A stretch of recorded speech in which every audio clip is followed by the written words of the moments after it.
আসসালামু আলাইকুম রহমতুল্লাহ। নাহমাদুহু ওয়া নুসাল্লি আলা রাসূলিহিল কারীম। আলহামদুলিল্লাহ, আল্লাহ পাকের শুকর। আসলে দর্শক, আপনারা দেখতে পাচ্ছেন যে এখন এই দুই একদিন আমাদের সোশ্যাল মিডিয়াতে যে মাওলানা জুনায়েদ আল হাবিব সাহেবের একটা বক্তব্য নিয়ে আমাদের ইউটিউব বা ফেসবুকে কথার কাটাকাটি হচ্ছে।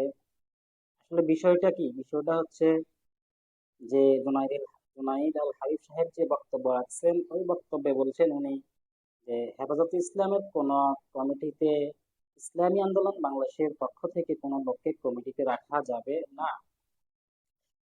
এই কথা নিয়ে আমাদের ইসলামী আন্দোলন বাংলাদেশের কিছু আমাদের যে সমস্ত ভাইরা রয়েছেন তারা কথা বলা শুরু করেছেন।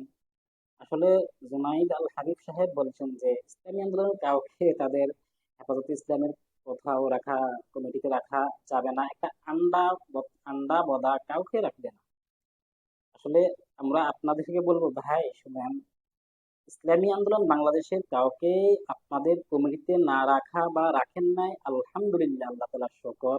কারণ কি জানেন? খোদা না খাস্তা, আল্লাহ না করুক, যদি সেই অতীতের 5 মের ওই ঘটনা যদি আল্লাহর না করুক কোনো কারণে যদি ওই ঘটনার মতো 5 মের মতোই যদি আবারও যদি অন্য কোথাও বা অন্য কোনো দেশে গিয়ে হেফাজত হতে হয়, তাহলে ইসলামী আন্দোলন বাংলাদেশের যে সমস্ত লোক আপনাদের কমিটিতে থাকবে তারা সহ, ইসলামী আন্দোলন সহ হেফাজত হতে হবে। তাহলে তো ইসলামের কোনো কাজ আর হবে না, সব বন্ধ হয়ে যাবে। এই সুযোগে নাস্তিক মুরতাদরা আমাদের এই সুযোগ নেবে, বেঈমানরা সুযোগ নিয়ে নিবে। অন্যান্য ফেরাকায়ে বাতিল যেগুলো আছে এগুলো ইসলামের সুযোগ নিয়ে তারা নিয়ে নিবে। আসলে ভাই, মনে করেন 3 কেজি পানির মধ্যে যদি 1 কেজি দুধ দেওয়া হয়, তাহলে পানির রং কিন্তু পরিবর্তন হয়ে যাবে। 1 কেজি দুধ 3 কেজি পানিতে দেওয়ার কারণে যেমন আহ, পানির রং পরিবর্তন হয়ে যাবে, ঠিক ইসলামী আন্দোলন বাংলাদেশের কাউকে যদি হেফাজতে ইসলামের কমিটিতে রাখা হয়, তাহলে ইসলামী আন্দোলনের রূপ আকার ধারণ করবে হেফাজতে ইসলাম। এজন্য তারা চায় না ইসলামী আন্দোলনের কাউকে তাদের কমিটিতে রাখতে। মূল কথা হলো, আসলে বিগত 16-17 বছর ইসলামের লোকগুলা অর্থাৎ আলেম ওলামারা মানে একেবারে সন্তুষ্টজনক কোনো কথা ঠিক মতো বলতে পারে নাই।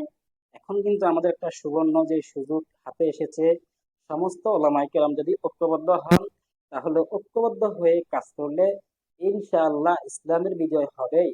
কোনো নাস্তিক মুরতাদ, কোনো ফেরাকে বাতিল আমাদের উপরে আর কথা বলতে পারবে না।